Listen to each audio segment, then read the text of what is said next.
Fatin, could you please unshare your screen first, please? Thank you.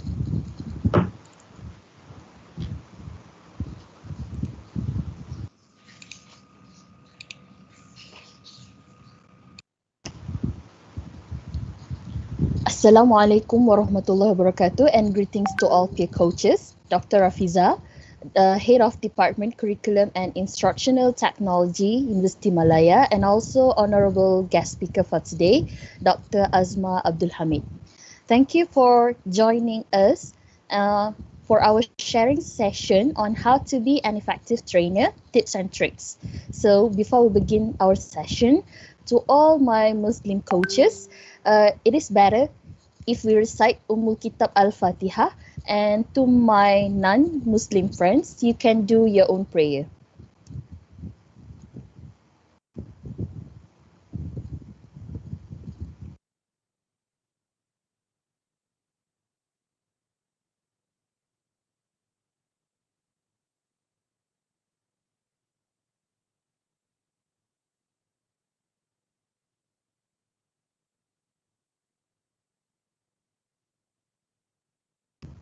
So before I begin, Dr. Azma, could you say hello to all our participants today?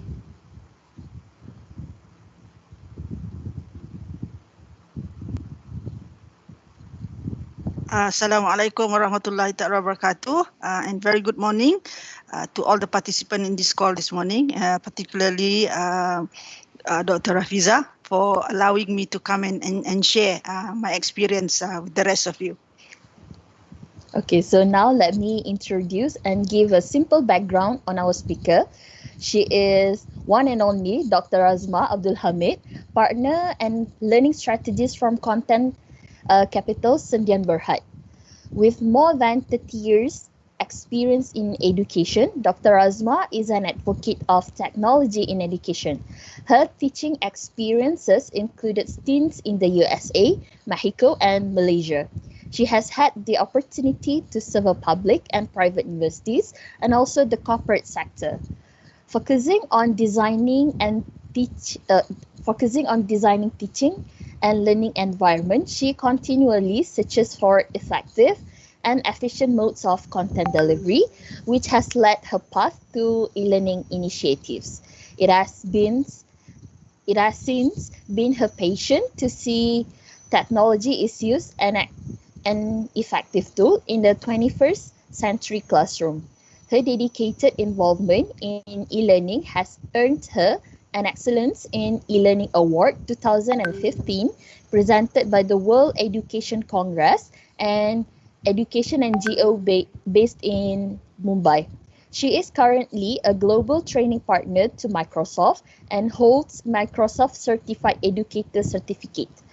Recently, she was awarded the Global Training Partner of the Year award for APAC region by Microsoft for her work on education transformation framework. So that is a simple background on her. So she is really impressed me with all those experience. So without wasting any time, I would pass the mic to Dr. Azma to continue our program. And to all the peer coaches, if you have any feedback or any question, you can type in the chat box. I will respond to it throughout our session today. Thank you. Pass to you, Dr. Azma. Thank you very much, Diana. Okay, our moderator for today. Okay, all right. Before we jumped into the real thing or the objective of today's meeting, let me just sort of know a little bit about you and this program. Anybody can answer me. Like I said, if I want it to be an interactive session rather than just me talking to you. All right. So you can on your microphone if you want to share your answer with the audience and also particularly with me. All right. So basically, can I have show of hands? Using the icon that we have in Microsoft Teams. Those of you who are from Kuala Lumpur. Anybody here from Kuala Lumpur? No one from KL? All right. Okay. Anybody from all the way from Kelantan? Show of hands. Okay. Oh, Liana from Kelantan. Are you at home now? So you are beaming to us from Kelantan. Liana, which part of Kelantan? Yeah. Which part I of live Kelantan? in Machang, and I'm Machang. stay at home now. All right. So the line is quite good there because we can hear you very clearly. Thank God. Okay. So who else? Just now from Kelantan. Aiza, you are also from Kelantan? No, doctor, I'm from Malacca. Oh, from Malacca. Okay, Malacca, cuaca bagus? Yeah, so far so good. Which part of Malacca?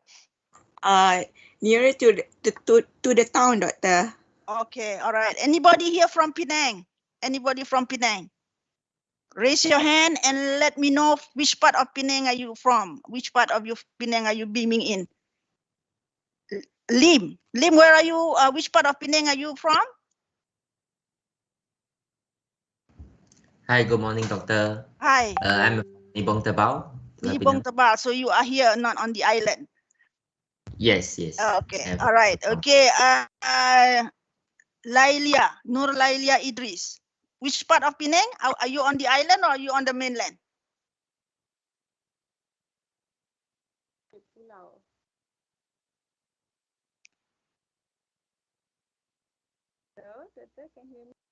I can't hear you that well. Maybe it's because of your line. All right. So anybody here from all the way from Perlis? All the way up north from Perlis. Anybody from Perlis? No one from Perlis. Anyone all the way from the south, from Johor?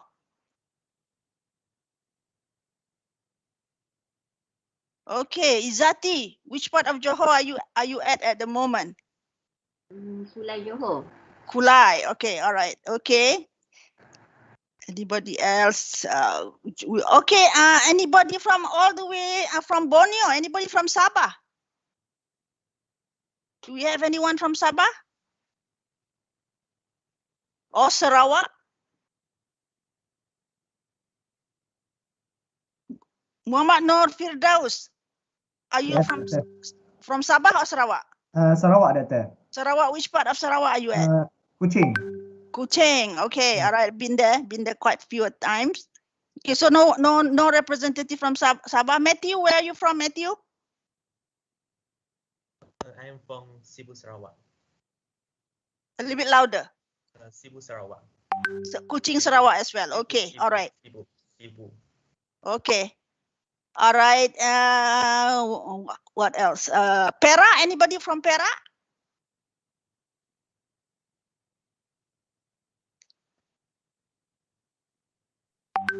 Wan Mutalib. I'm from Parit Bunta. Oh, okay. That's my kampung. My mom's kampung. Muhammad Irfan. Muhammad Irfan, where are you from? From Tanjung Malim, Doctor. Tanjung Malim, dekat sejelah sini. Okay, all right, everyone, welcome. Welcome to our session online today. All right,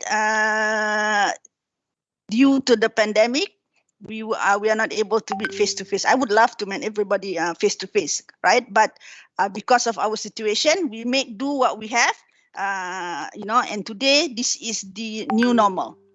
All right, no longer need to feel stressful if we are not able to reach people on a physical basis, because the technology is here to support us otherwise. Okay, all right, so let us begin. Let me first share my screen. The topic that was given to me is tips and tricks or how to be a good trainer. All right, so I will try to share as much as I can from my own experience. Yeah, so this is like something that does not really come from a textbook, but more of my own personal experience. Right, and we're looking at also specific tools, which is the Microsoft tools. All right, so we're going to take a look at that and see how we can use or leverage on technology today in order to make us a better trainer. Okay, all right. All right, that's me. I'm here because I love to share. Anybody who asks me to share, especially on teaching and learning processes, I would never, or I would not have said no. Okay, so this is something that I want you young teachers, coaches, to hold on and always remember. Especially in this 21st century, we are already 21 years into the 21st century, right? And we have seen the volatility of the 21st century. Things move very fast, things changes very fast, all right? Therefore, we need to continue to reinvent ourselves so that we can stay relevant and be useful, or else we will be made redundant. We do not want to become redundant. All right. So in order for us to continue to stay relevant and be useful to the target audience that we serve, or general public that we are attached to, right? We need to continue to reinvent ourselves. All right. Being educators, being coaches, being trainers, you need to start it first. Then only you can walk the talk. Then only you can actually encourage and inspire your audience. Your target audience, your students, your trainees to do what needs to be done. If we do not set the standard, if we do not set the example, then it is very difficult for you to talk from your heart. All right? Things will only be seen as real. Things will only be accepted when the person who's listening to us hear from our voice that we really mean it. So in order for us to mean what we say, we must experience it first. Okay, so hold on to this. Hopefully you, if nothing else you get from my sharing today, is actually this quote of mine. All right, to continue to reinvent yourself, meaning that continue to learn. Lifelong learning is the in thing today, or is the thing that we need to embrace today, especially us as educators, so that we can actually give the skill to our students. All right. Okay. Before we go anywhere, I want to ask any one of you here who are already a member of the Microsoft Educator Center. Can you raise your hand if you are? Or do you know anything about Microsoft Educator Center? Oh, okay, we have one, Liana, we have Nora, Fasiha. Who else? Got 4 people already. We got Firdaus, Muhammad Noor, okay. Nur Farah Ain, all right. Nur Wafa, Wan Mutalib. Okay, great. So I hope the coaches in here are all already member of the MEC. Okay, if not, you need to be one. All right. Just to give you an a little bit information, or just an overview for those of you who are not familiar. Yeah, let us just take a look for a minute at MEC.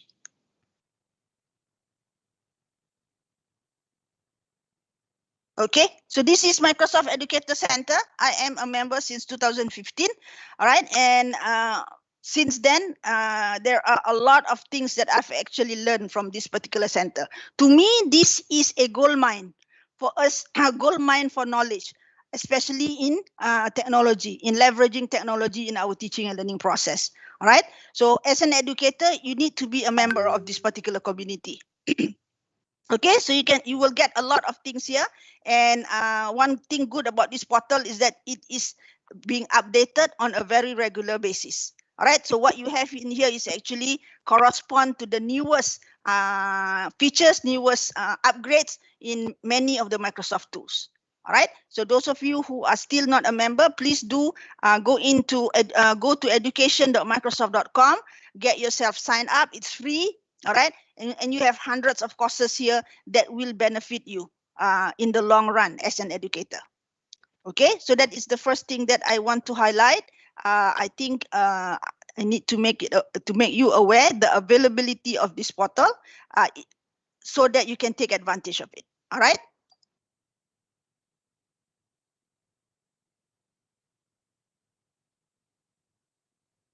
Okay, for those of you who are a member, my other question is how often or how many courses have you done?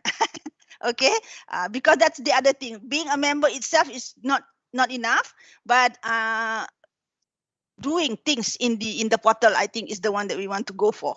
All right, and do it for a reason. Do it because you want to get the information or the knowledge of using the tools, or how to actually leverage the tools in a maximum impact. Those kind of things. Do not go in and do the courses just for the sake of the points and the badges and the certificate. All right, we do have some teachers with that kind of an attitude. They go in, they do as many courses as they can, just for the sake of the badge and the certificate. To me, that's not the way to do it.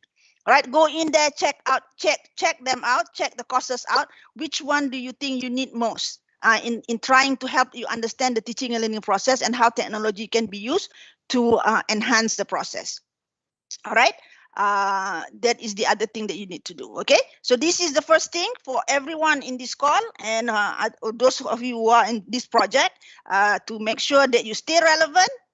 In order to reinvent yourself, this is one site that you can go to take courses, to keep yourself updated on the technology that's available. Even though the technology focus on this particular portal is the Microsoft technology, but if you are using other technology, the knowledge is still the same.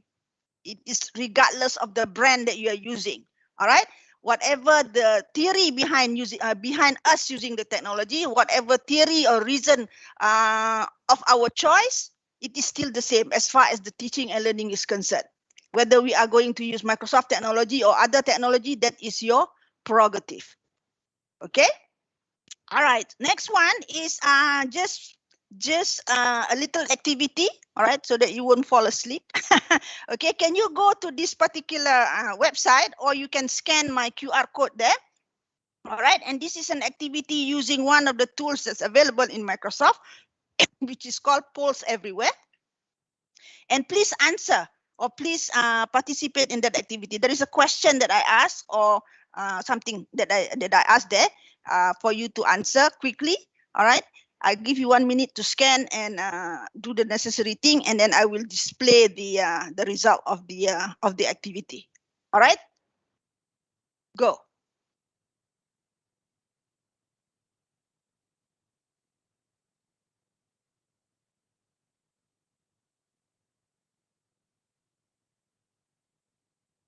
Everybody got the URL or the QR code? You are in Polls Everywhere.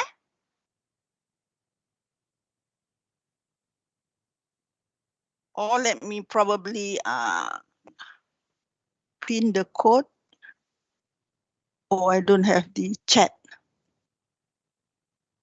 Okay, so let's take a look if anybody has answered my question.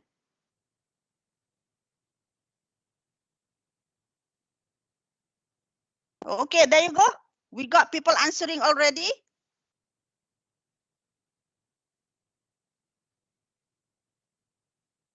All right, so the question was one word that describes you as a trainer. All right, so people said happy, a happy trainer, a fun trainer, a simple trainer, a friendly trainer, an authentic trainer. All right, trainer full of love, practical trainer. Okay, any more?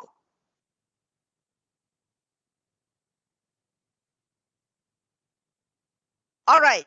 Okay. So a creative trainer, a passionate trainer, a friendly trainer, a smiley trainer. Okay. All right. So those are the words that you use to describe yourself as a trainer. Very important. Very important to be an effective trainer, that we know what kind of trainer we are. All right. If you need to define yourself, you know what kind of a trainer you are, because that will influence the way we do things. All right. There is no right or wrong answer, but you need to have a feeling of it. Right. Because once you know that you are this kind of a trainer, and you think that your approach or your definition of yourself as a trainer is not making you an effective trainer, then we need to find a way of how to actually change our attitude towards being a trainer. So that's the first thing. Your mindset is very important. If you want to be a good trainer, you got to have a good mindset. All right. So look inside yourself. All right. I hope that those of you who are the coaches here, okay, are in this program because you want to be in the program. All right. I hope that you are not in here because you have to. Okay, that is very important. But even if you are in this program initially because you have to, but I hope you have actually realign yourself, find ways to like it so much that you actually want to be in this program. You have changed the way you look at this particular program from being sort of quote unquote forced to being want to be here, want to make a difference. All right.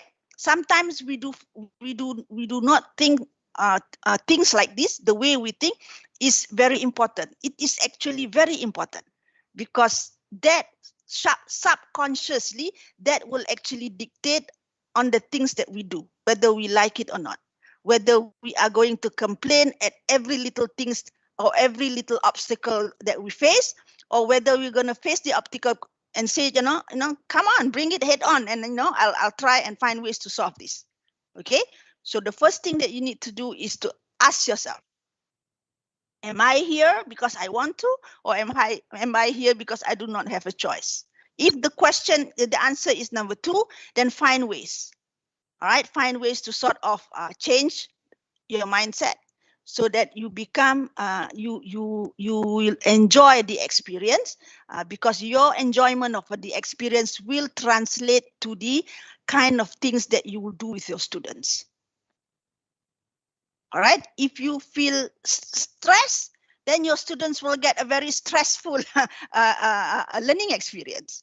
All right, but if you feel that this is something that you want to do because you know that you are going to make a difference to the life of your the people that you are going to coach, then that will translate into a lot of good vibes and good things. Okay. All right, so that's the first thing. Yeah, so look at yourself. Orang kata muhasabah lah kan. Tengok ke dalam diri. All right, and ask yourself. Okay, these are things that no textbook will be able to teach you. This is something that we do, and I think in Islam we are constantly asked to do this so that we know where we are and we try to be on the right path all the time. All right, so that's the first thing that that's the reason for this particular exercise. The other reason for doing this exercise is I just want to show to you, even if you are going to be doing the coaching online, there are activities that you can do with your students to hype up the sessions. Okay, so that the session is not going to be just one way, you talking and them listening. All right, so you need to find ways of how you can actually use available technology to add things or to add activities along the way. All right, so those are the 2 intentions of this particular activity. Okay, now let's go. Let's look at a more serious side of training or teaching or imparting knowledge. All right, some people like to be called coach, some people like to be called a teacher, some people like to be called a trainer. To me, any activity that is meant to impart knowledge to another person and that person receive the benefits from it, that is a teaching and learning situation. You can actually label it any which way you want. All right, okay, so the first thing that we want to look at is what are the required core skills that we need to have as a coach, as a teacher, as a trainer. All right, regardless of whether you are doing physical teaching, physical coaching, or if you are doing it online. Okay, which I believe that is what that you're going to be doing. Most of your coaching will be online coaching, yeah? Okay. Initially, for those of us who are in education, I've been in education for a long time. I'm 63, by the way. All right, so, all right, so, but I still love technology and I'm still exploring and reinventing myself to make my staff stay relevant. All right. I don't want to be redundant. Okay. Okay. So in the beginning of our teaching and learning experience, all right, I think those teachers who have been in education for a long time, when we talk about core skills, there are actually only two that are required of any teachers. One is the first one, which is the content knowledge. All right. We need to be well versed in whatever that we are teaching. Okay, so that is something that university will give you.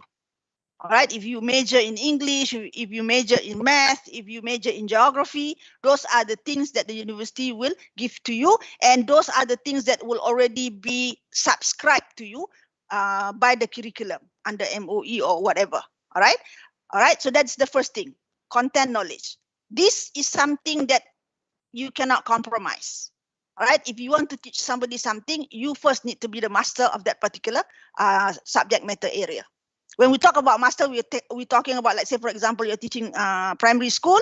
That means content relevant for primary school. We don't mean that if you are a physics teacher, you need to be like, a professor. Not necessarily. Enough content that you can serve your teaching learning community to the maximum. All right. And the second thing that the core skills that we need to have is the pedagogical skill, meaning that whatever that you teach, there is always a way of teaching it. No two subjects can be taught the same way.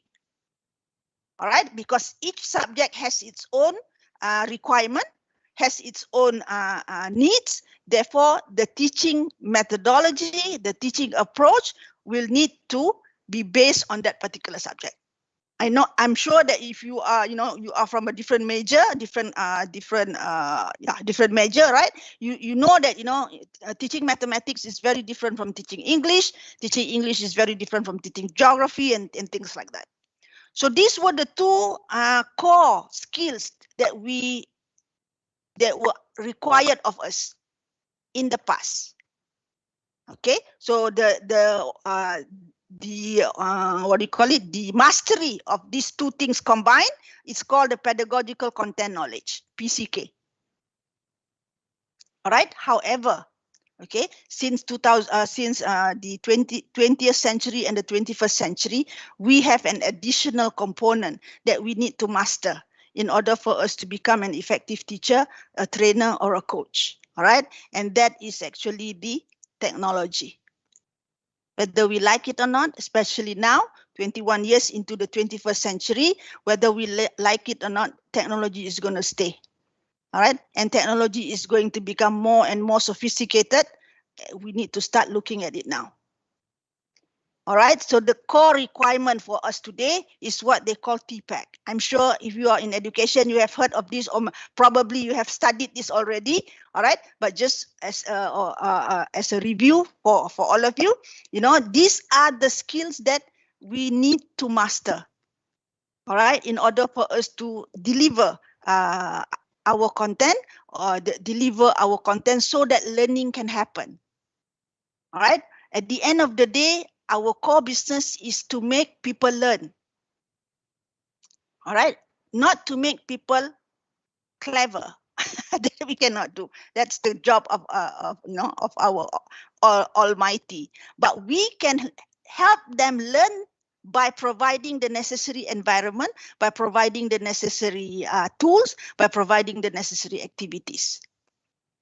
Okay, so in order for us to do that in this 21st century, these three components need to be under our belt. We need to know pedagogy, which already the university would already have given you that. We need to know content. Again, that is usually provided, when we take either our degree or our master's or our diploma in education. That should already give you enough. All right. But the third component, all right, in a lot of places, it's something new. All right. But today, especially after March 2020, it has become something that can no longer be considered as a luxury. It is something that now considered to be a necessity. All right. So we need to we need to look at technology and we need to ask ourselves, where are we as far as the usage of technology to impact learning? Not use technology for the sake of using technology, but using technology to impact learning. All right, as far as our skills are concerned. Okay, so that is what we call the TPAC, yeah, the interplay between pedagogy, content, and technology. The same idea as what we had before. Different content will require different pedagogy. Different content and pedagogy will require different technology to support.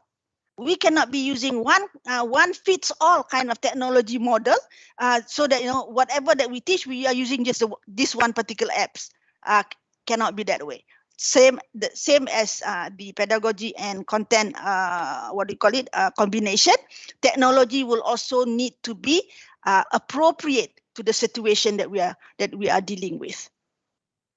Right, and when we talk about technology, other than the technology being appropriate, we also have to grapple with problems like accessibility of the technology itself. Whether it is available in the location that we are going to be, delivering this thing. So these are some of the things that we need to look at.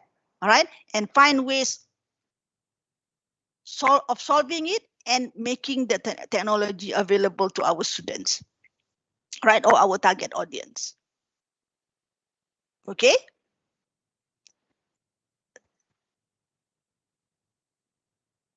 All right, so this is, for example, the combination between technology and pedagogy. All right, so the combination of these two skills will help us understand how tools can be deployed alongside pedagogy in ways that support to the discipline and the development of the lesson at hand. So we need to know, all right, which technology support what kind of pedagogical approach that we are taking. All right, like I said just now, it is not one fits all kind of thing. Yeah, so this is the portion that describe the teacher's understanding of how technology can change both the teaching and the learning experiences. All right, and if we look at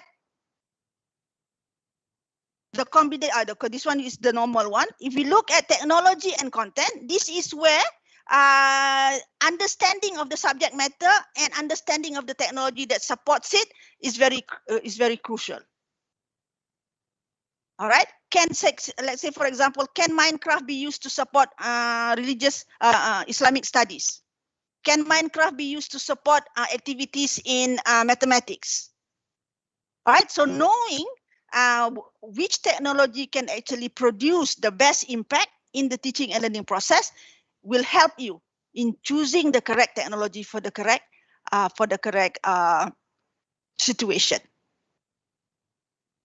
All right, so the first tip that I gave you earlier, one is first to understand or to look at your own self and ask yourself whether this is something that you love doing or this is something that you feel forced to do. All right, then need to change that mindset. All right, you can see now, the next portion is where we look at our own core skill. If you feel that you are in this situation by force, then you are going to have a lot of headaches, in trying to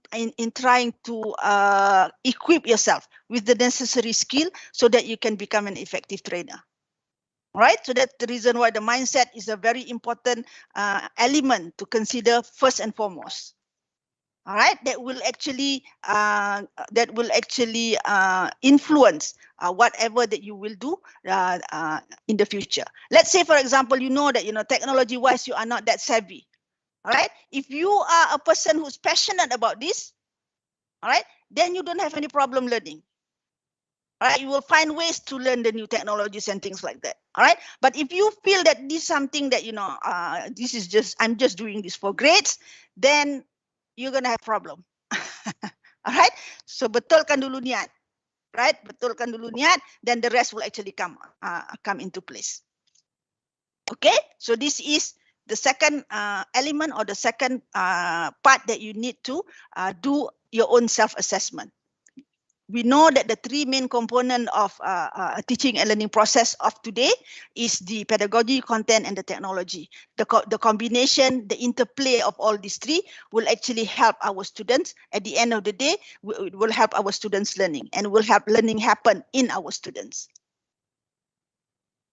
All right, so that is the second thing that I want to share with you in terms of how do we go about getting ourselves ready to become a coach that can make a difference. Okay, everybody can become a coach or a teacher, but whether we are making a difference, that is a question that we need to ask ourselves. All right, okay. All right, so let's do another little activity. All right, can you again scan this QR code or the URL there? And there is a form that I have prepared to do just a little survey in terms of what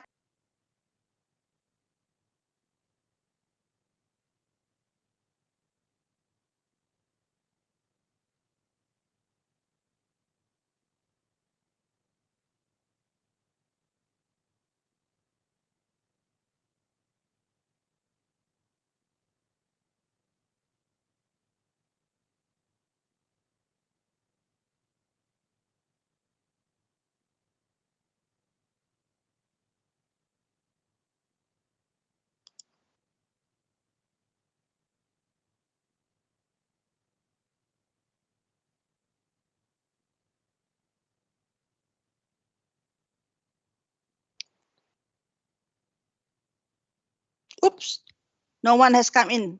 Are we having problem coming in? Already submit, Doctor. Submit. Yeah, Okay, already there you submit. go. There you go. Doctor. We got 23 responses. It was a little bit slow. All right, so we'll take a look. Oh, okay. Most of you, let's wait until everybody submitted. We got 30 responses at the moment.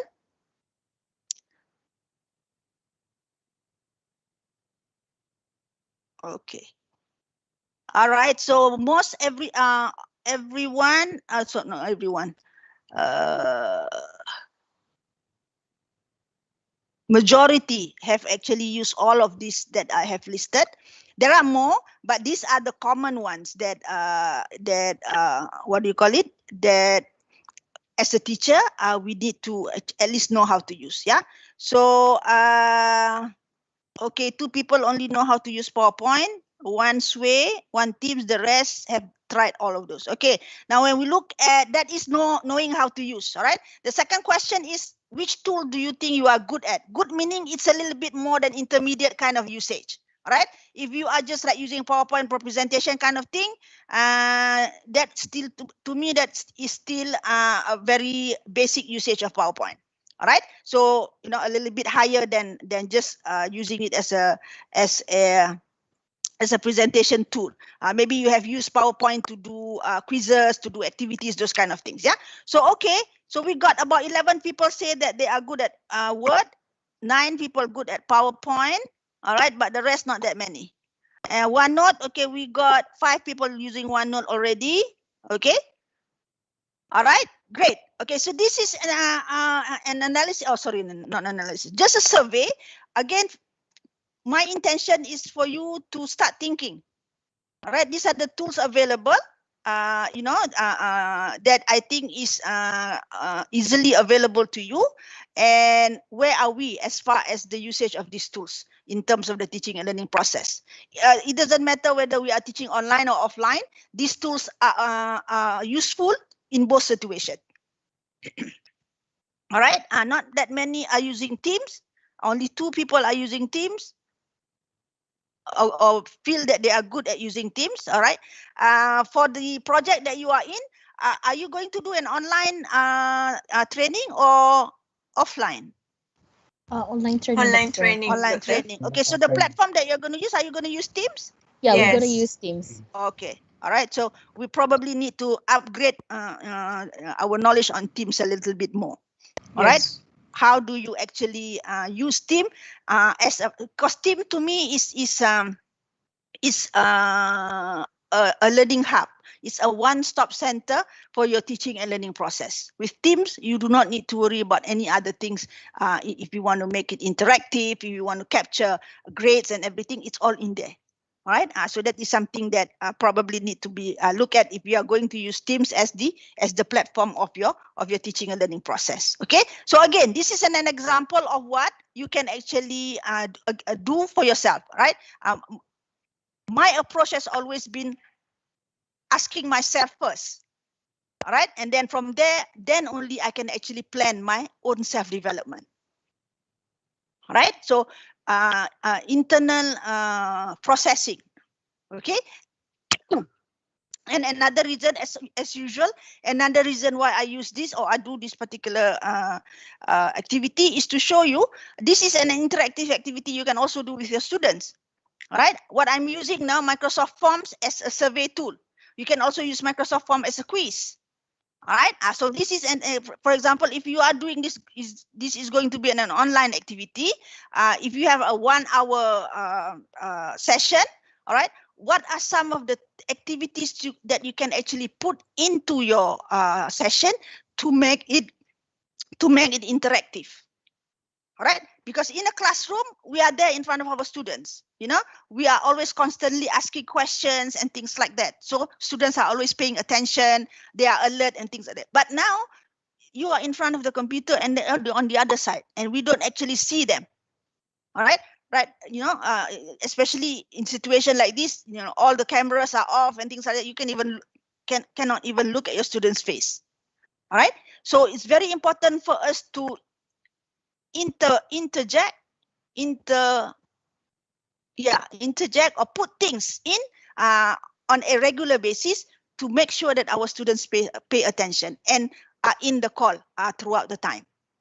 All right, so tools like Microsoft Forms, tools like Kahoot, tools like Polls Everywhere, those are very easy to use tools that you can actually take advantage of, leverage on in order for you to make your teaching and learning process, to make your training process a little bit more digestible by the intended audience. You as a speaker, usually you don't feel bored because you're talking. You know, I can be talking like 3 hours. You know, and for all I know, the person listening to me is actually not there at all. All right, but for the listener, for those who are receiving your teaching, they need to have some kind of activity as well. All right, so that they can actually keep alert, make sure that this thing is actually relevant to them and things like that. All right, so that's the reason why in TPAC, the technology portion, the added technology portion is a portion that we need to look at very closely. You need to master certain technology so that you can actually use that in order for you to deliver your content. Right? Because content is already there. You already have the content. You already have the pedagogical knowledge, right?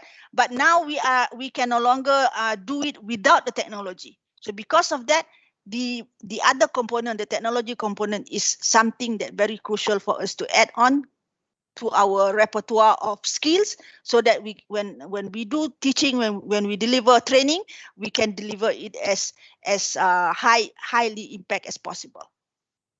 All right. So other than these Microsoft tools, there are so many other tools outside there that actually can be used with your students. You have Padlet lah, you have all kinds of things. Yeah. And if the intended audience are going to be students from the primary school, then you need to find out those tools that have a lot of color to it, right? A lot of character to it, you know, for you to use. So again, your intended audience is also a factor that will decide on what kind of tools you will want to include in your teaching and learning process. All right, so that's an example of how we can use that. Yeah. Okay. Any questions so far? Let me just take a break. Stop right there for you to actually ask me questions. Yeah, we got a few questions here, Doctor. Please. So let me read that for you.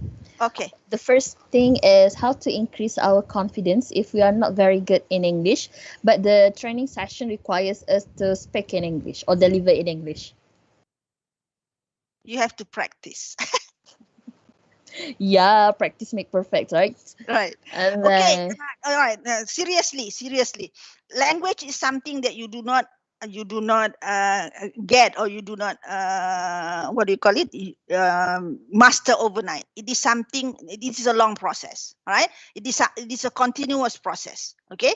Therefore, one way to do it is pick yourself up, find a sparring partner. All right, and practice. All right, you can record yourself, listen to yourself, and see where what areas you need to focus on in improving. All right, or if you have a sparring partner, your partner will give you feedback on where to what to work on and things like that. All right, now for example, if you in terms of pronouncing correctly and things like that, Microsoft has this tool called Immersive Reader. Immersive Reader is a tool where you can actually take an article, use the Immersive Reader to read the article to you. All right, so at least you know pronunciation of certain words. All right, and I think in dictionary they have this as well. In terms of the pronunciation, they have both the phonetic symbols, and also now I think most online dictionaries will give you the voice pronunciation of any of those words. All right. I think there is no shortcut to mastering a language. You need to actually use it a lot. If this is something that that you need in your career moving forward, so this is something that you have to find time to invest in. All right, set aside time during the day. All right, you can form groups using Microsoft Teams or whatever, your conversation group, your sounding board group, whatever you call it. Spend 15 minutes a day. All right, consciously and continuously. During that 15 minutes, just speak to each other. All right, you have to do something. You have to make that effort. Right, because language, especially the verbal form, has to be practiced verbally. You cannot improve on your speaking by reading. All right, if you want to speak fluently, you got to practice speaking all the time. All right, so that is something that you need to invest in. Not invest in money. To me, it's always investing in time. All right, that is again. That's the reason why I started off by asking you your attitude towards this. Because if you feel that this is something that you want to do well, then you will find ways to actually improve your English, so that you know that when the time comes for you to do this coaching, your target audience will get the maximum from you. All right. I hope that answers your question. Okay, any other question? yeah. You talk about the content, right? So one of the question is how to make people interested with our content or our thoughts. Okay, that is a skill that you need to also culture in yourself. Yeah, you need to what do you call it? Develop in yourself. Again, imagine yourself in the classroom, physical classroom. All right. If you are teaching this content, how would you make it fun? How would you make your students in your classroom want to sit down and listen to you and do the activity that you want them to do? Okay. The same thought can also be used in an online kind of a session. Okay. But when we are online, what we are leveraging on is the technology, the apps that's available. There are so many apps available today that we can actually use to spice up our presentation and our session with our target audience. Let's say, for example, I've shown you can actually use polls everywhere. Start off the day by asking them to write one word that describe your yesterday. All right, if you're teaching language, for example, and you want to practice the past tense. All right, you can just say, okay, give me one thing that you did yesterday. All right, so that can actually get them interested, because once they have something to do in front of them, then they will be more involved because they have something invested in. If they are just listening to you talking, all right, that's when the not to say the problem, that's when the attention begin to wander. All right, because you always have to remember our attention span is not that long. All right, if you are kids, if you are primary school kids, the maximum amount of time you can pay attention, listening to people intently is probably no more than 3 minutes. Adults a little bit more, a little bit more. All right, teenagers probably a little bit more. But as you grow older, it becomes less again. All right, those kind of things. So keep this in mind. So when you are creating your activity, have those what do you call it, activities that you can actually put in. All right, that's the reason why just now I started off with the polls everywhere. Then I gave you the form to fill, the Microsoft form. Those are very simple activity that cut off the monotony of your presentation. All right, and I can use other things. I can use Kahoot, I can use Padlet, whatever that appeals to your student. Again, you will have to take a look at your student's age group. All right, number one. Number two is that your content must be relevant. What is the topic or what is the content that you are teaching your students or that you are going to be presenting to your target audience? It has to be relevant to them. It has to be something that they like or that they can relate to.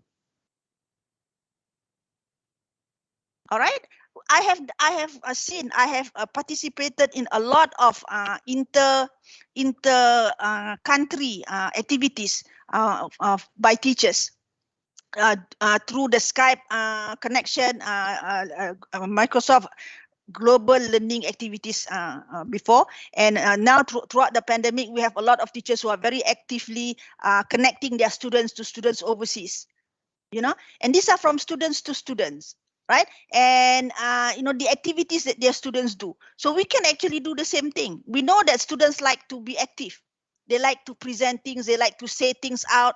They like to be given the opportunity to on their camera and say things. Those kind of things. So take that into consideration.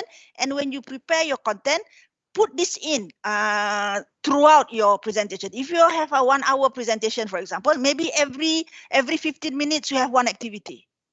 To just tell them that, okay, are you all here? Those kind of things. Yeah. And that activity doesn't have to be a sophisticated type of an activity. All right. If you are using Microsoft Teams, in the chat box, get them to type, get them to send emoji to you, get them to upload their picture, whatever that you need to do. All right. To spice up your presentation. In the chat place, just we got chat here, right? So in the chat, you can actually get them to type things, answer your question. Like I asked you to do, raise your hands, and when they raise your hand, you acknowledge them, to show that you are paying attention to them as well.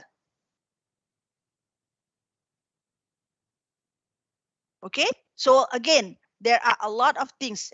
If you are using Microsoft Teams, maybe we need to take a look at how you can actually use Microsoft Teams features to make your coaching session more lively.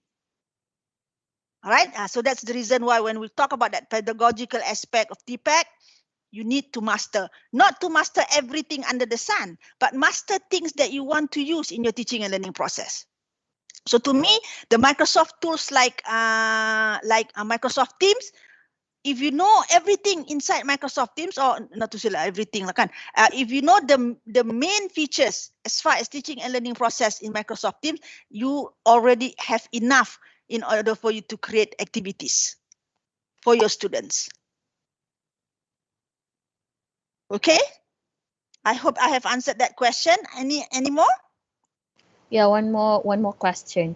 Okay. So the question is how to overcome the nervousness when communicating, especially when we meet new people.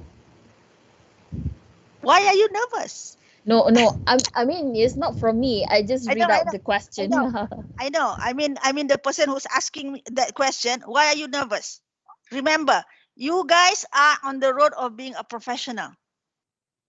All right. if you have your content down pat, if you have your pedagogical skill down pat, you do not have anything to worry about. The person who is going to be listening to you are people who are going to be learning from you. Always remember, you can learn from anybody, even from a small child. So don't be nervous. Orang yang nervous ni orang yang tak prepare. Alright? If you are nervous, meaning that you are ill prepared. If you have prepared yourself, you have put everything in place, and you know step by step where to go and things like that, then I don't think you need to be nervous. Alright? When I say step by step kind of thing, janganlah terlalu rigid. You can actually create a flow, but you will have to also be sensitive to the situation. Also have to be sensitive to the target audience. If you need to readjust things along the way, you have to do that. Think on your feet. All right? So you have to adjust accordingly. Maybe this is not the right time to play Kahoot, even though I have put Kahoot as my third activity. Not yet, because the students are still struggling. Okay, put Kahoot at the end. All right, I go on with my next activity first. All right, or I prolong the second activity to make sure that my students will get the things that I need them to get before I do Kahoot. Kahoot is usually a test. All right, the only difference is that Kahoot make it fun. That's all. But it is actually, if you strip everything down, all the laughing things, all the podium and things like that, it's a test. All right, some people, they don't like tests, no matter how you sugarcoat it. All right, so this is the kind of thing you need to understand what the tools can offer to you. All right, so that is basically there is no need for you to be nervous. You have to feel that you are a coach. All right, and there is no right or wrong about in the teaching and learning situation. We cannot say you are wrong. That is your approach. All right, if you feel that it is not giving you the impact that you want, then you look at it yourself and see how you can change. All right. Yes, feedback is good from others, but for me, to me, your own feedback of yourself is actually more important, because the one who is going to do the adjustment is you. If somebody say, no, you got to stand on the chair, and turn on your camera. If you think that it's, that it's ridiculous, then it's ridiculous for you. Find other ways of how what you can do to attract your audience attention. All right. It goes back to the first question about yourself. You self-assess yourself. Okay. Any other question? I guess that's it for as of now. Okay. You can proceed with your talk first. All right, good. Please, if you do have any question, you can turn on your microphone if you want to speak to me, or you can just write it in the chat and the moderator will read it to me. Yeah, along the way. I do want you, get something out of what I'm sharing. So if you have any question, anything that I need to elaborate further, by all means, stop me and we will chat. All right. Okay. All right. The other thing that I want to share with you is one of the things that that Microsoft actually is actually very good at is providing what we call framework for us teachers to work on. All right, I want to share with you. I did not plan to do this, but I think I will share this with you because I think it will actually help you in designing the lesson activities that you have. How many of you have seen, or those of you who have gone into MEC, how many of you have seen or read or do the 21 CLD learning path? Anybody? Raise hand. Oh, Liana, okay, good. Have you done all 8? Yeah, I done all of it. Okay, good. All right. Muhammad Nora Fasiha. Okay. All right, great. Okay, so let's take a look at this, and let me just give you my take on all of this. rubrics and things like that. How do we bring this into our learning activities? Okay, the thing about 21 CLD, it is a framework for deep learning. That's what I call it. All right, it is something for us educators. It is something that we can actually use to help us, again, self-assess. All right, whether the activities that we have been giving our students actually encourage our students to learn at a deeper level, not the superficial level. All right, so this framework does that. Okay, and one thing good about this framework is that it is research based. Okay, it was a research done. Okay, so what this I think here in Malaysia, the PAK 21 defines that we want our students to, at the end of their school journey, we want our students to be able to be good or excellent in the content knowledge, plus the 4C and 1V. Right, today I think the global scenario has actually defined it as the 6 global competency, but it's okay. Right, we can actually hold on to the 4C and 1V. So what we want to be able to equip our students with is that at the end of their journey, they are good in their content knowledge, the 9As, the 8As, the 6As, whatever have you. All right, but in the 21st century, that is not enough. Just the excellence in the content knowledge is no longer enough. Why? Like we said earlier, this is a very volatile century. Things change very quickly. There is a study that was done. What you learn if you are in a 4-degree course, what you learn in the first year, especially in technical training or technical subjects, whatever that you learn in the first year will become obsolete by the 3rd year. Okay, so if we do not equip our students with all the other necessary skill, which is this 4V and 1C, we are afraid that by the end of the journey, they will not be able to survive. All right, so how do we develop this 4C and 1V in our students? Okay, so this is where the 21 CLD comes in. According to the research, that in the learning activities that you do in your classroom, if you consciously work in the 21 CLD elements in the activity, all right, on an ongoing basis, let's say, for example, from kindergarten all the way to college, right? God willing, inshallah, we will actually be producing students with the best content knowledge and also the ability to have communication skill, collaboration skill, critical thinking skill, creativity, a good value with the students. All right, so that is the intention of actually using this 21 CLD. Okay, so there are 6 dimensions. I just probably want to show you 1 or 2. All right, and then we can have a discussion on this. All right, but if there is a need for us to actually have a session on this, just let me know. All right. So again, the 21 CLD is a framework for deep learning. It was an outcome of a teaching and learning innovation research by Microsoft and its partners in 2009 to 2012, and it involves 10 countries altogether, if I'm not mistaken. Okay, and in Asia or in our neighborhood, Indonesia and Brunei were the 2 countries that were involved in this particular research. All right, and the main finding that they got out of this whole research is that the one that actually will help your students to develop the skills in themselves, is your learning activities. If your learning activity geared towards them developing their ability to collaborate, then they will get the skill of collaboration. All right. If your learning activity is you talking in front and your students just receiving it, then there is no skill developed.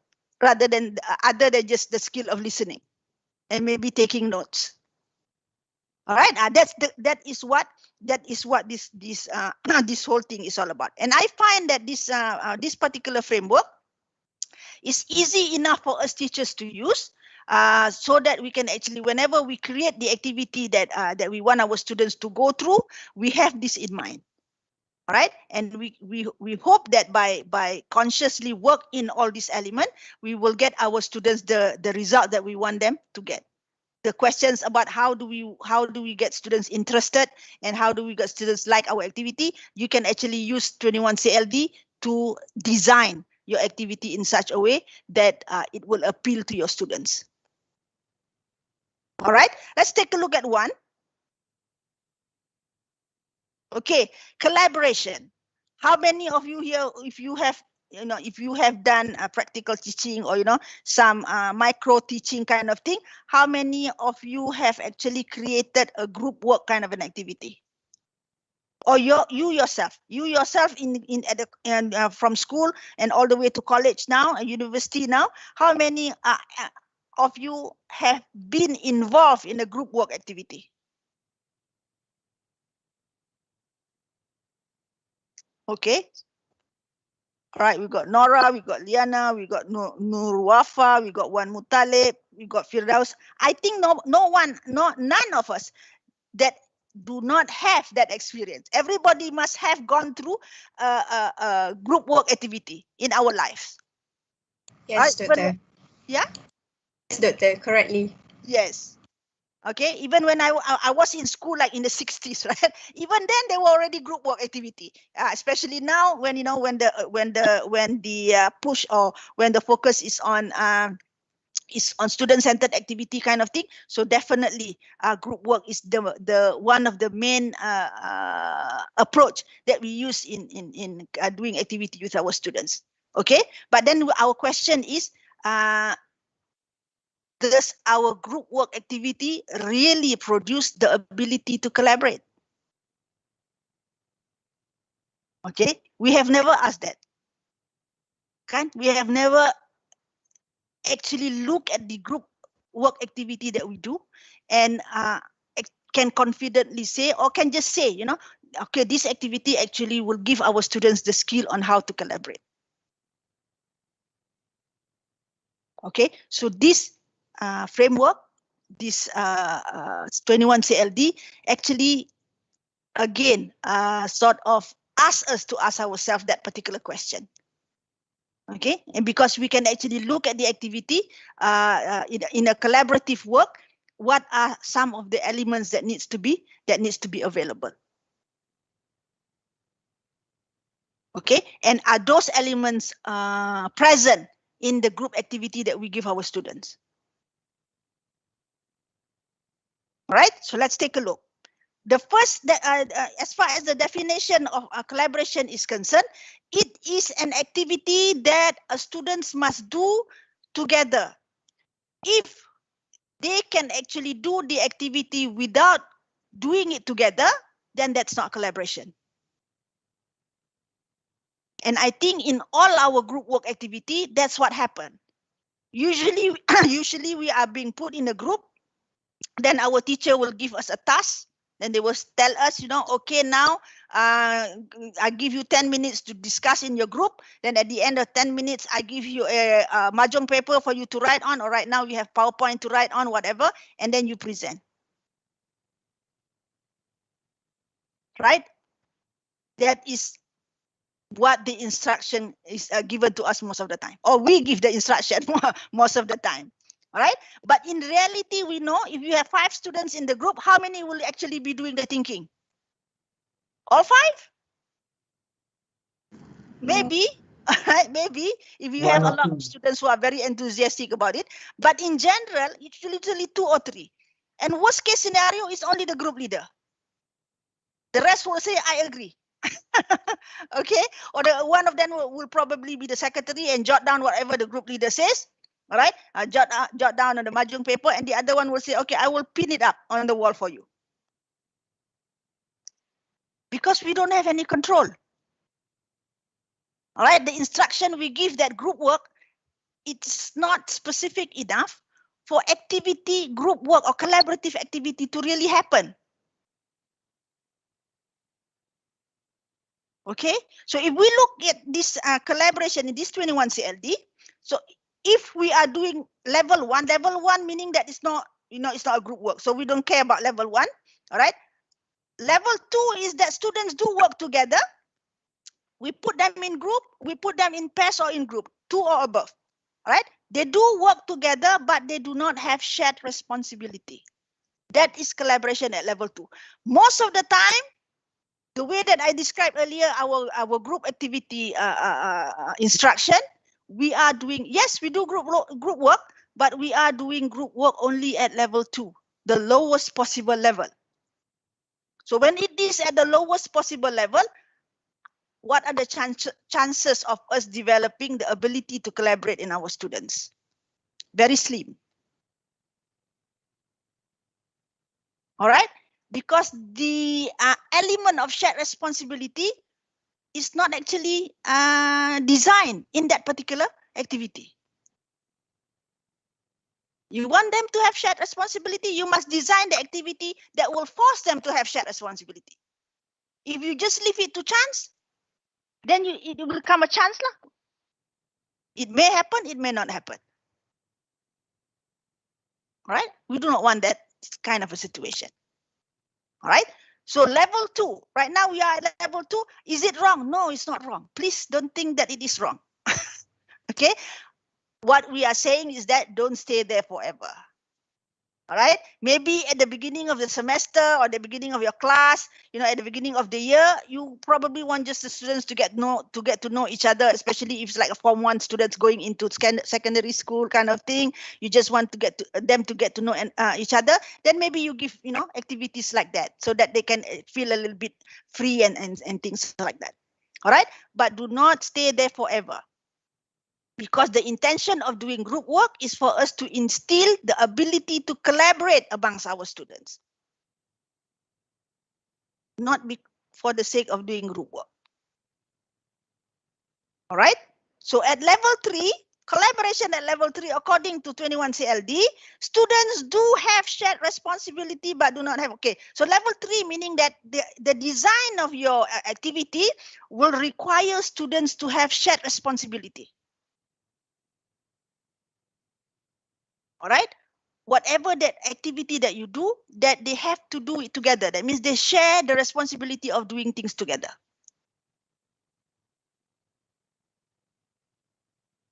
All right. Level 4, shared responsibility and substantive decision together. Meaning that whatever the decisions that the group make is made together.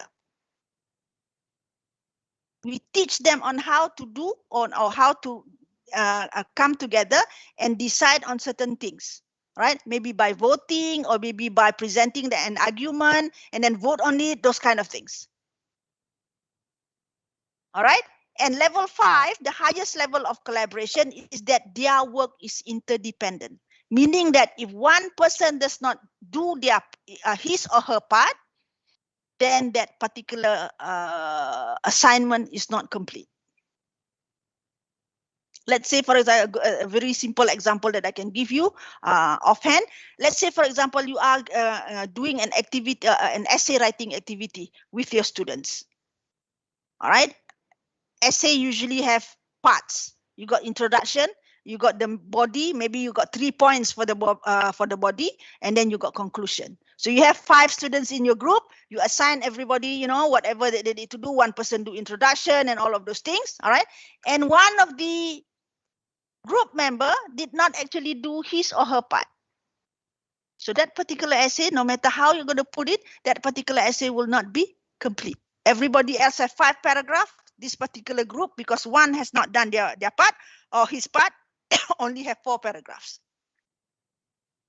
That is how we can see whether the collaboration or the collaborative effort at the group is successful or not. All right, interdependent.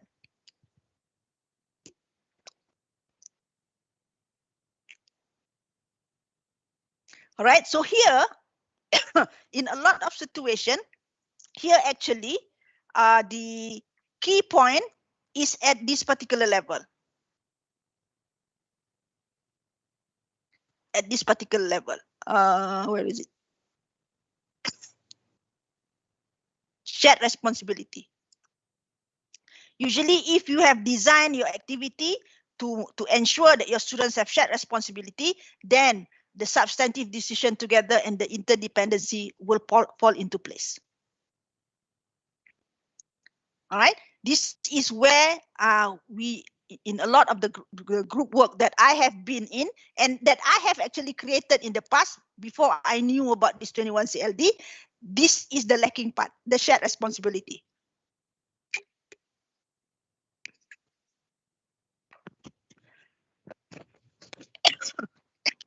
Excuse me. How do you get shared responsibility? In a group discussion or in a group work, in a collaborative effort, there is two levels of commitment. The first one is the personal level. For you to be functional, for you to contribute to a group discussion, you must bring in your personal investment first. You must have something in hand that you bring into your group so that you can contribute. All right. Most of the time, we were not asked to do that. We were just asked to be in a group and then start discussion and whatnot. All right. So that one particular step is missing, and as a result of it, the rest does not fall into place. Your collaboration stays at level 2.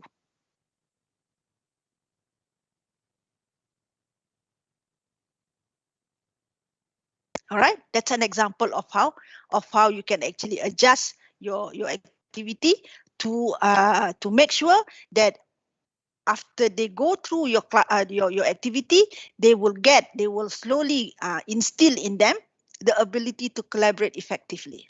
This is a skill that will be necessary for them when they go out there, and then when they start working, if you are in a secondary school, going to the university and whatnot, so that you can become a functional member, a useful member of a community.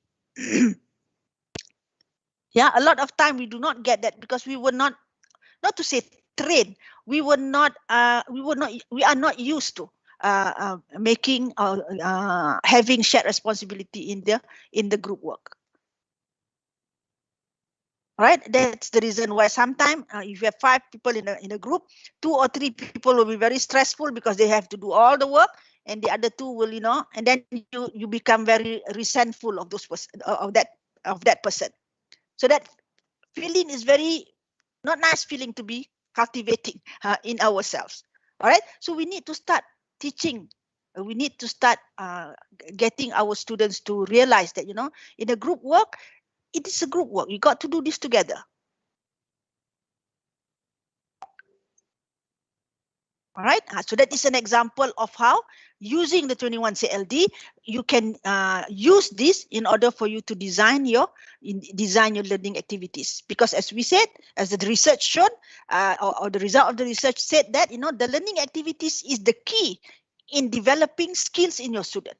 You want your students to be able to collaborate effectively, you need to look at your collaboration activities, and you need to ask yourself, at what level are you functioning right now? If you are already at level 5, well and good. Continue to give them that opportunity to be at that level as they do their group work. If you are at level 2, then find some way of how you can readjust, realign, redesign your activity so that maybe the next round of group activity that you do, you are at level 3.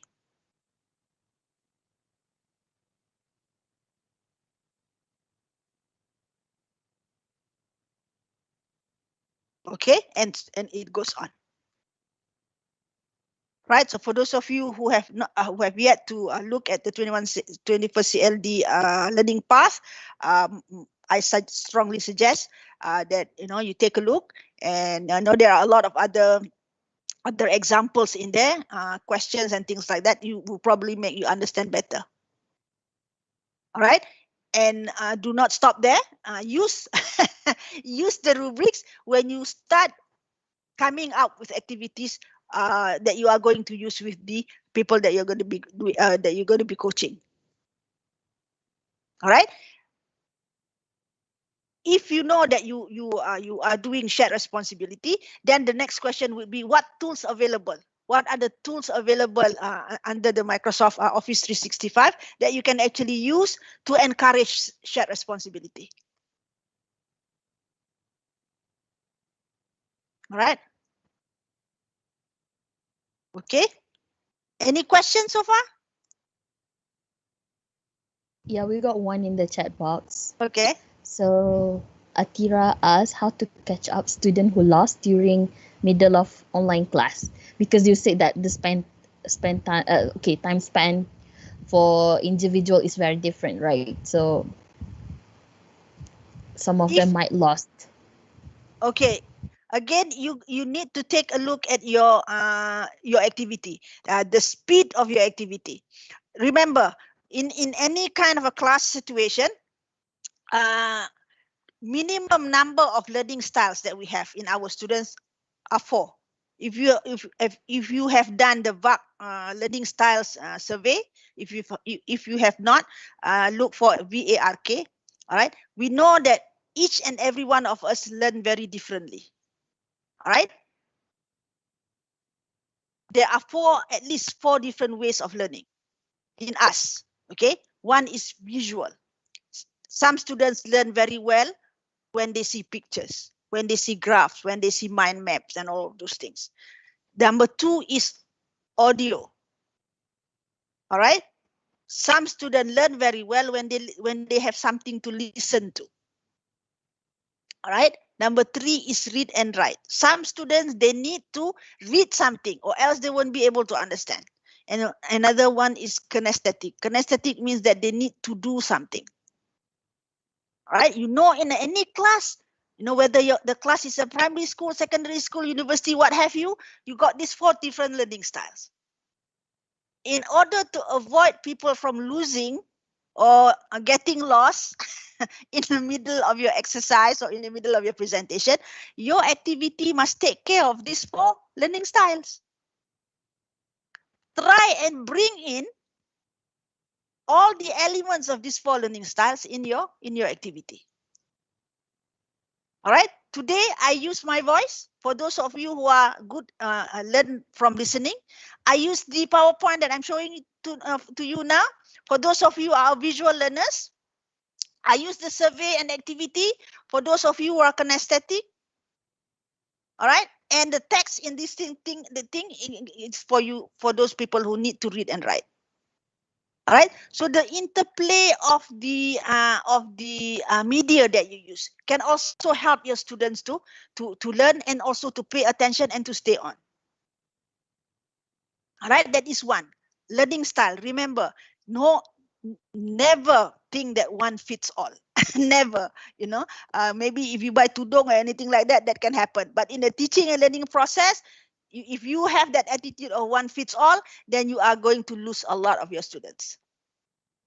All right. So when you prepare it goes back to the activity that you are designing. That's the reason why 21CLD's research states that the main element that will help your students learn is your learning activity. So when you start designing your learning activity, you must, other than the rubrics, the 21st century rubrics that you can use, you must also know that each student is different. Not only the attention span, but the way they accept information. All right. So you must be ready to include all these little things. All right. So that you can keep their attention intact for the amount of time that you want them to stay with you. All right. Again, one of the other things, since you are going to be doing this online, one of the other things that I think that you need to go and look at and find out is what are the tools that's available. Okay. Look at who are you going to be teaching. Are you going to be teaching primary students, secondary students, adults? All right. And see what are tools that are appropriate to be used. Tools like Kahoot is generic. it can be used for any age group. All right, but tools, things like Flipgrid also is something generic that you can actually use it with any age group. But let's see, for example, if you're looking at primary school students, there are apps out there that you can actually use just for primary school students, because primary school students, if you ask them to type longs and things like that, they may not be able. For primary school students, you will need to find games or tools that only need for them to click. Right, so that must be appropriate to their age group. All right, so those are the things that you need to do to start preparing yourself. But all will be in your learning activity. That learning activity is the one that will actually influence whether your students stay on or not, or whether they will come back in the next class and things like that. All right, so make sure when you design your learning activity, what is your learning objective? The first thing, you do not want to design an activity that does not achieve your objective. That's one, right? That's not the way to do it. Learning objective is something that guides you as far as what activity to choose, what needs to be included and whatnot, right?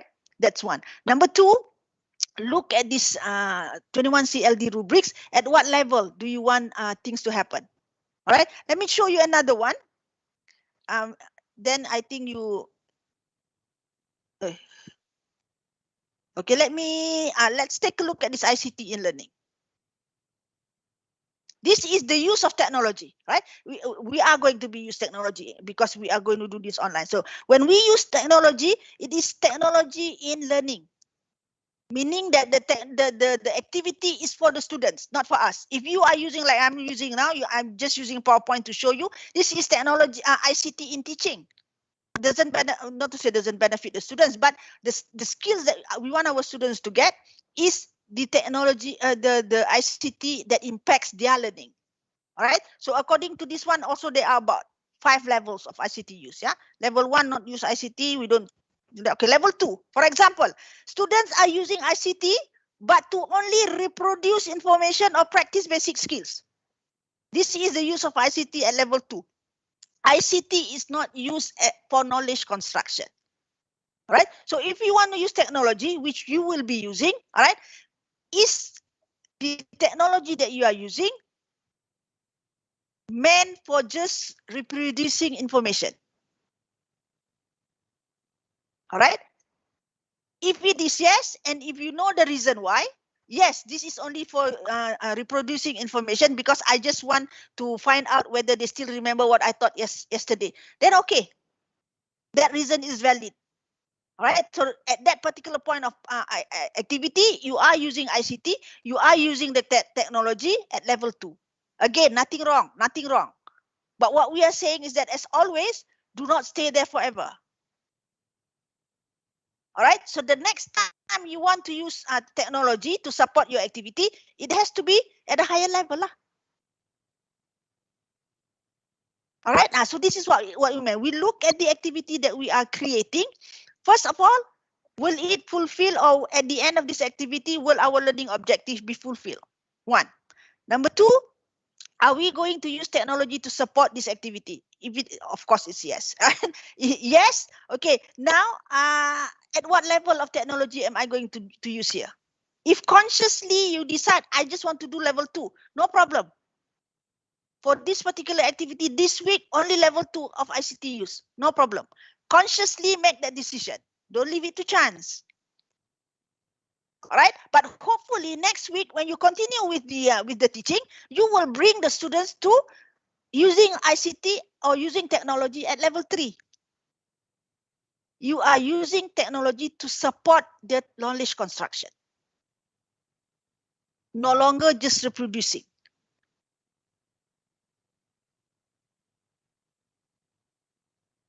All right. Okay. And then the next level is using ICT, knowledge construction, and need to create a new ICT product.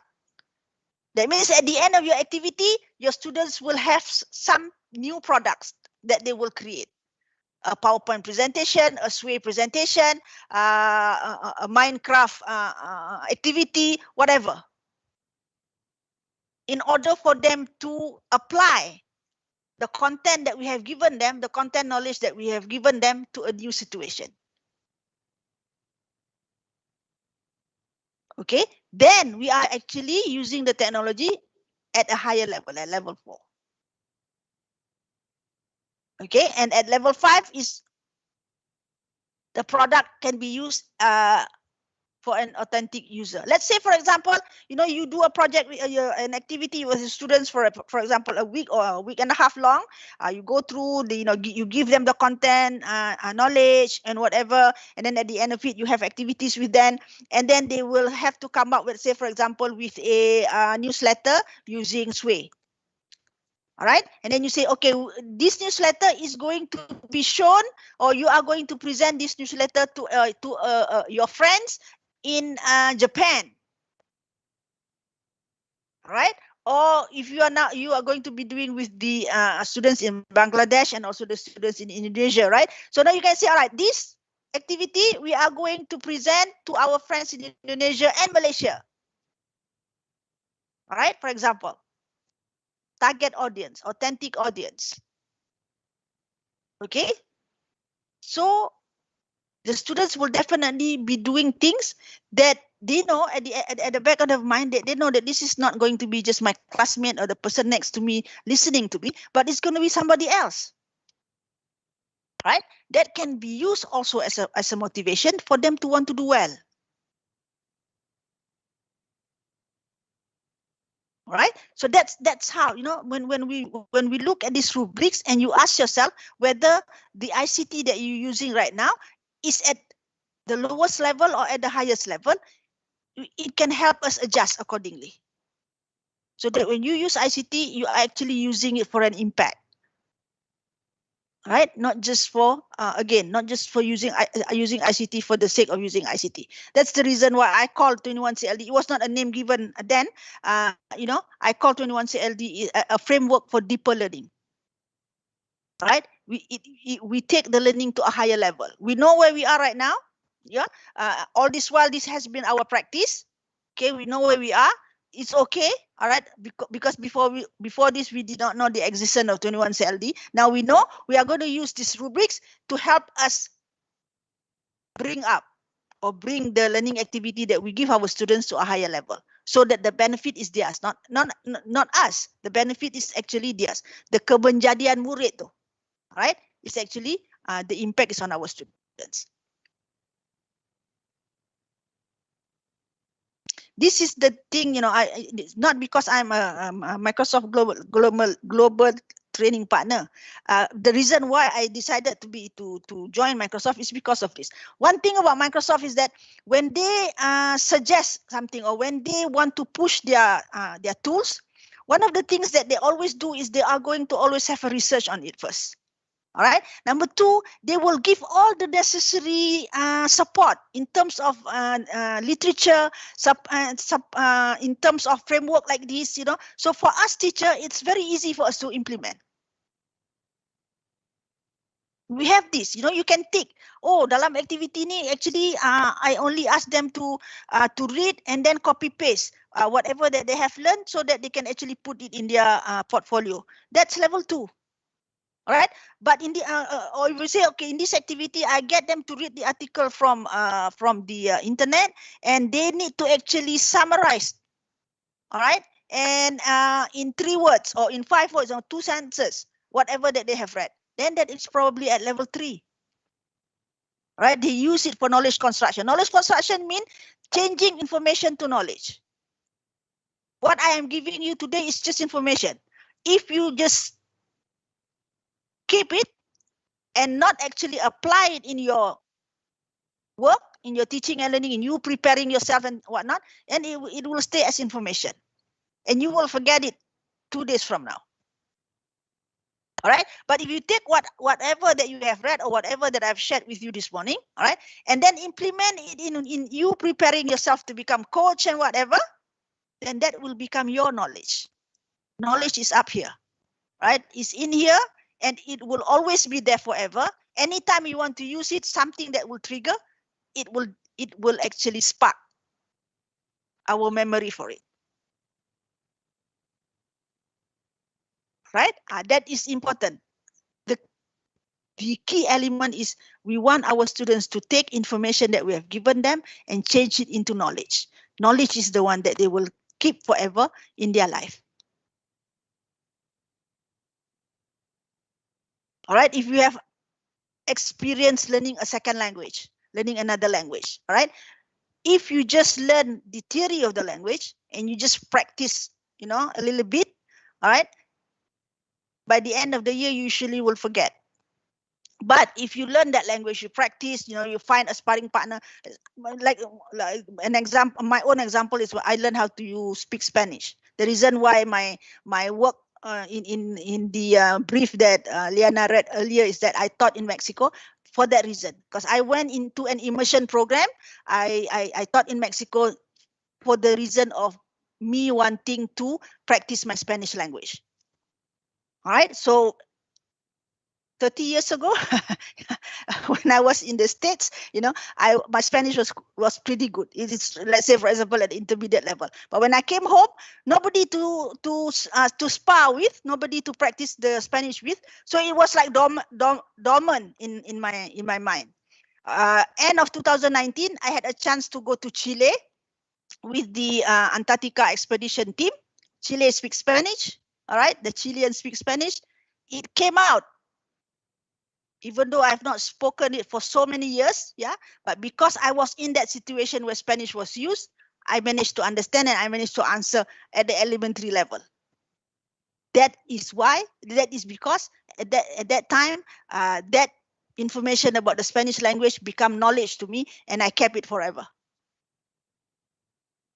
All right.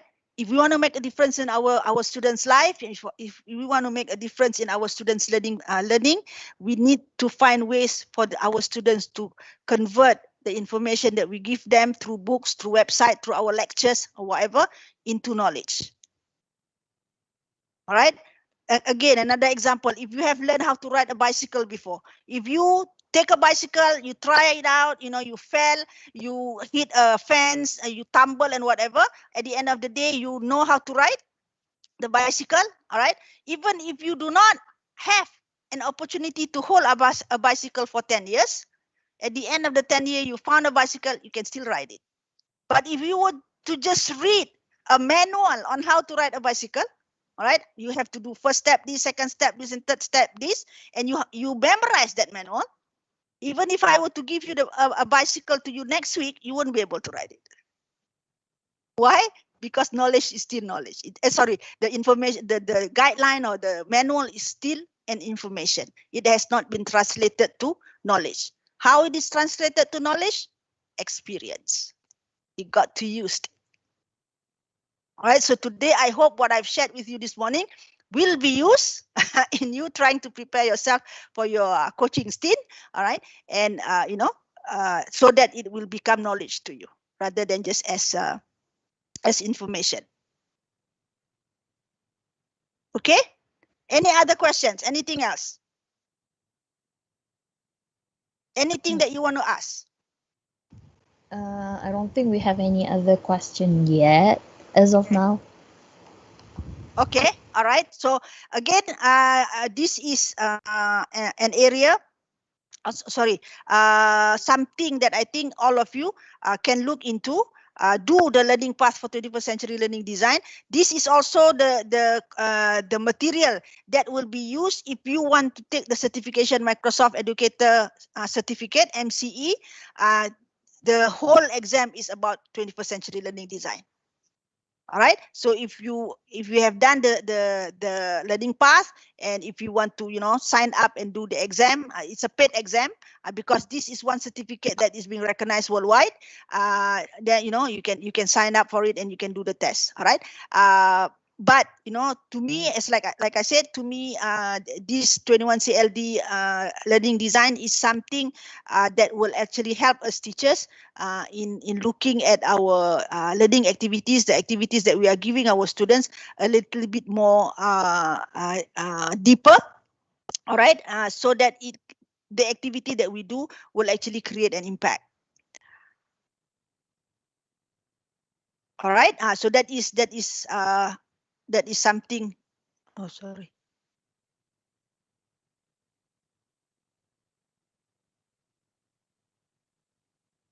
Oops.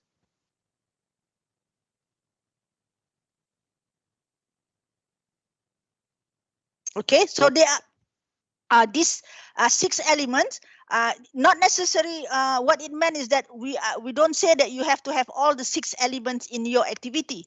What we are saying is that an interplay, a combination of these elements. All right. For example, usually the collaboration can come very closely with knowledge construction or with skill communication, or collaboration needs to be supported by ICT in learning, those kind of things. So in a small activity, in an activity, for example, in an hour activity, the most you probably can do is probably 2 of these dimensions in there. All right. If it is a long-term kind of an activity, if we are really looking at the real world problem solving here, all right, then all 6 can actually be happening in different parts of the project, or in the different parts of the activity. So it depends on what kind of an activity that you are doing, and you can take a look at this 21CLD's framework and see how you can enhance the activities to ensure that the targeted outcome can be achieved accordingly. All right.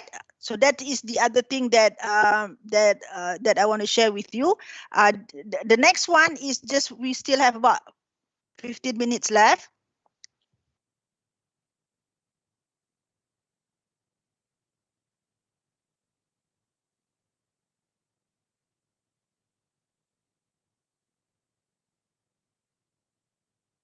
Let me show you an example of a lesson plan that has this what we meant. Yeah.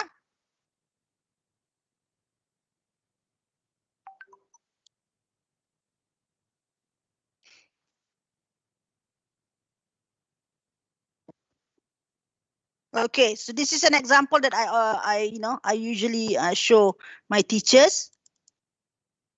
How do we implement, or how do we apply the 21CLD in enhancing this lesson plan? So this is a lesson plan for a normal teacher teaching history.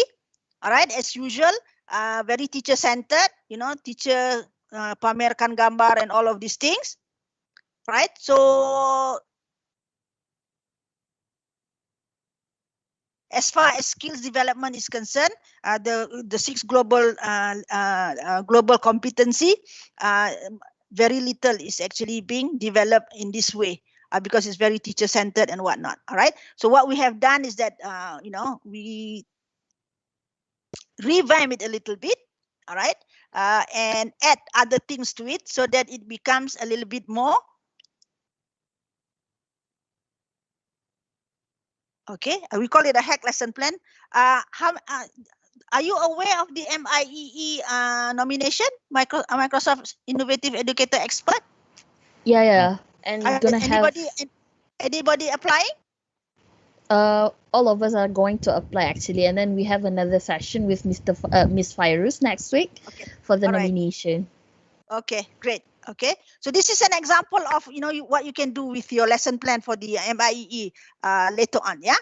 So let's say, for example, this one just now, the teacher does everything. So, he showed everything and whatnot. Typical, yeah, typical normal classroom.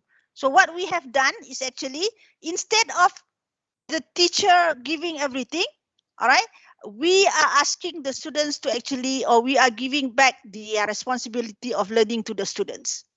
Okay, so we add in activities like this is about the monarchy in the ASEAN country, ya, sistem beraja di negara Asia. Okay, so first of all, we need to ask our students, do they know what Asian countries is? Most of the time kita assume, right? We assume that they know, all right, but they may not know. Okay, so let them find out first, all right? So this is the first 2 activity is for the students to do it on their own. All right, so since we are going to do it online, so we're using technology like Bing, the Microsoft, what do you call it? The Microsoft browser. All right, and students list all the ASEAN countries, and then students guess which country are still under the monarchy system. All right, so these are the things that the students are doing on their own. So now we put them in group, right, using Microsoft Teams. Students compare and discuss each answer and come up with a common answer. You see here, The reason why we want them to do things on their own first, like I said earlier in the collaboration skill, if you want to collaborate successfully in a group work, you must have something that you bring in. All right. So the commitment of the personal level. So if we do not if we do not get our students in our activity, we do not get our students to do things on their own first. When they go into the group, they bring nothing. So how are they going to discuss? So in this situation, a very small change in the activity that we normally do. Right? Instead of just asking them, okay, now go into your group and this is what you do. We say first, okay, now before you go into your group, you go and find first all the Asian countries. Look at the map, or find in the internet, whatever that you have, or look at your textbook. Just list the name of the Asian countries, and then list out, and then which one do you think are the countries still with king or the monarchy system? This is something that they will bring into the group. Answer for themselves. Make sure that everybody has that answer, so that when they go into the group, all right, when they want to discuss, then everybody has something that they will bring. All right. Most of the time they are not discussing, or they are just letting the group leader does the work. It's because they don't have anything that they bring in. They don't have anything to show. If they have something to show, I'm sure definitely some of them will want to defend their answer, so that the answer will be chosen. All right. So that initial personal commitment is very important. And it is not some major change in our group work. It's just a little change in the process of we setting up the activity. All right. So that's an example. Yeah. So you can go in, and they can use Edge, Microsoft Edge. Then you can use at this level, when we say learner compare, discuss each answer and come up with a common answer. There you go. Shared responsibility and perhaps substantive decision made together. So here, collaboration can be at level 3 or maybe also at level 4. All right. So from level 2, the normal way of doing things, you just change one thing. You just change the fact that every student must bring an answer to the group. Just by changing that dynamic, you can now bring the collaboration effort, the collaborative work in that group to a level, one level higher, or even 2 level higher. All right. So that's always the thing that I always emphasize with teachers. We are not trying to ask you to revamp or try new things. No, look at whatever you have. Use the 21st century learning rubrics to code coding. Yeah, not level 1, level 2 is, again, we are not saying that level 1 is better than level 2. No, we are just saying that we are now at level 2. So what can you do to go to level 3? Right? So you can code your lesson, and then based on that coding, based on where you are at the moment, do something about it. All right? Or add activities, add things to it, so that you can actually take that activity to a different level. Right? This is how we apply the 21 CLD rubrics into our lesson plan, into our present lesson plan. If you are designing a new activity, then you can use that rubric to design your activity right from the beginning by bringing in the elements of the rubric. But if you already have a lot of lessons you have written, all right, and you want to use this, don't throw it away. What you need to do is look at it, use the rubric to do the coding. This activity, collaboration level what, knowledge construction level what, and whatnot, and then work from there. Work from there to take the activity to a higher level. All right. So that's an example of how a very simple one that I can show you. An example, how do you bring the 21 CLD and apply it into your learning situation, into your activities, especially if you do have activities that you are already using. I'm sure when you become teachers later on, same activities is being used over and over again over the years, right? Nothing wrong with that. The only thing that you need to do is For every year, take a look at the relevancy. Take a look at right, maybe the tools have already improved. There are many other tools that can support this particular activity. Then you maybe you want to change the tools, but the activity is still the same. All right. So it is not like going over and revamping everything. No, it's actually realigning. All right. That's the reason just now I said reinventing yourself, so you can also realign the activity. Your students will get the maximum impact during their time. Okay, the technology explosion is going to make something that is relevant today no longer relevant the same time next year. May not be. Right? So that is the thing that you young guys, you need to get take the stand, take the attitude of always keep up with the technology change in educational technology. All right, for example, TikTok. All right, it is something that people lose. People were, all the negative comments about, I think, but now it's a tool that everybody is using, especially for teaching. Even my Quran teacher is using TikTok.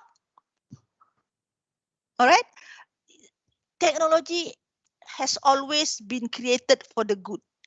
Whether we use it for the good or for the bad, that's us. So don't blame technology. Okay, look at us. Why are we using it this way? All right. So these are some of the things that we need to tell ourselves, and we need to get the right attitude so that you are impacting somebody's life. All right. So we want to make sure that we give the best, and we leverage on the best technology so that learning can happen in a very effective way. All right, I think I'm just going to stop there. If there are any more questions, anything that you need to ask, because if I go further, nanti kan tak cukup masa pula. All right, and I sincerely hope that whatever that I've shared with you is something that is useful, that you can actually use it to prepare yourself for the assignment that's been given. All right. And again, if there are anything that I can do to help, just let me know. Yes, doctor, thank you for that. And then we have one last question. Okay. So Miss Nora asks us, could you give us some tips to attract students from other countries?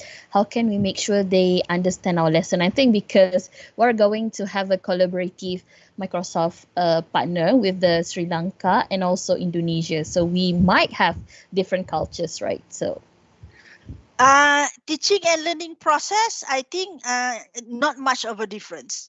Students' needs, students' what do you call it? Ability. I think it's still almost the same. The only difference would be the cultural aspect. So before you go in and start doing your activities with them, you first need to find out what are the do's and the don'ts in their culture.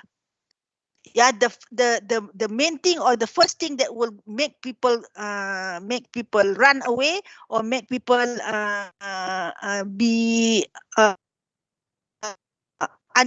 is because you do something that is actually against their culture, right? So get to know who you are going to be dealing with. You know that it's already, your target audience are Indonesian and Bangladeshis. So what are some of the things that attract them? That is one. All right. What are things that I give you an example. About 4 or 5 years back, I went to a group of us, volunteers. We went to Kampung Orang Asli in Tasik Banding, very deep inside. It's 45 boat ride from Greek into this particular settlement for Orang Asli. The intention was, the guru besar there was a friend of one of my volunteers. He asked us to come in because he saw that we did a lot of weekend study skill workshop with the students here around Shah Alam. He said that please come in and help me with my Orang Asli student. I only need one student to have to pass UPSR so that I can get all the fundings that I need. So we say, okay, we will come. So we went with all the preparation that we always do when we teach here in Shah Alam. We bring all kinds of things, all the worksheets and everything, and when we got there, all they like to do is sing. Right? All they want to do is actually sing. They do not want to do anything else. So whatever that we have planned went down the drain. All right. So we readjust. All right. We readjust. Things can be taught through songs. Right? So it happened that time it was like Mother's Day weekend and all of those things. So we turned it around instead of doing the normal way of doing our study skills work here in Shah Alam with our regular students. This is the Orang Asli settlement. This primary school student. They like to sing, they like to draw, they like to move around and things like that. So we went in, readjust kind of things, and we managed to get them to be interested. All right. So getting to know your students or your target audience is very important. So that you won't bring in example. You are talking to the Bangladeshi student. You don't bring in things like something that they are not familiar with. Nasi lemak contohnya, as an example. That's beyond their comprehension. Then they will not become interested. But if you bring things in like all the different kind of prata and whatnot, maybe that will be interested in. All right. So get to know your students. Get to know your students first, or the target audience first, as far as the do's and the don'ts, especially in their culture, and also what are their likes, what are the things. Do a little bit of research initially before you start developing your activities, and also before you start delivering your activities. When is this going to happen?